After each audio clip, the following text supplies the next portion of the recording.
सोलापूर शहरात घरफोडीचा गुन्ह्याचा छळ लावत पोलिसांनी मोठी कारवाई केली आहे। विजापूर नगर पोलीस ठाण्याच्या हद्दीत घडलेल्या घरफोडी प्रकरणी आरोपीला अटक करण्यात आला आहे। या गुन्ह्याच्या तपासादरम्यान घटनास्थळीवरील सीसीटीव्ही फुटेजचे बारकाईने विश्लेषण करण्यात आले होते। तांत्रिक माहितीच्या आधारे पारशी विहीर परिसरात सापळा रचून आरोपी अंकित उर्फ अंकुश लक्ष्मण वाल्मिकी वय 34 याला पोलिसांनी जेरबंद केले आहे।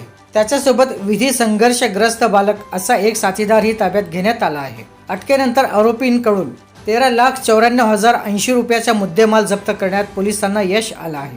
ही उल्लेखनीय कारवाई पोलीस आयुक्त एम राजकुमार, पोलीस उपायुक्त विजय कबाडे, सहाय्यक पोलीस आयुक्त दिलीप पवार, वरिष्ठ पोलीस निरीक्षक दादा गायकवाड यांच्या मार्गदर्शनाखाली पार पडली। तसेच गुन्हे प्रकटीकरण पथकातील अधिकाऱ्यांनी या तपासात महत्त्वाची भूमिका बजावली आहे।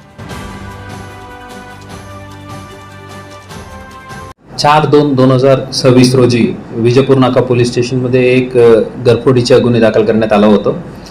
त्यात DCP श्री कबाडे, PI श्री दादा गायकवाड, PI श्री वराळे, PI श्री शीतल आणि त्यांच्या पूर्ण चमूनी अत्यंत उत्तम कामगिरी करून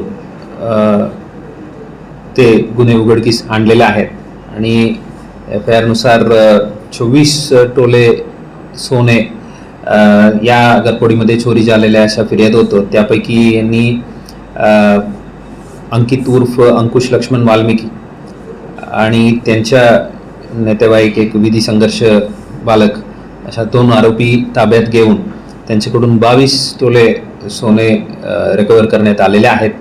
आणि पुढील तपास यात चालू आहे। उर्वरित जे काही ज्वेलरी आहे तेही आम्ही खात्री करून रिकव्हर करण्याची प्रक्रिया चालू आहे। या उत्तम कामगिरीबद्दल पूर्ण चमूला मी मनापासून अभिनंदन करतो।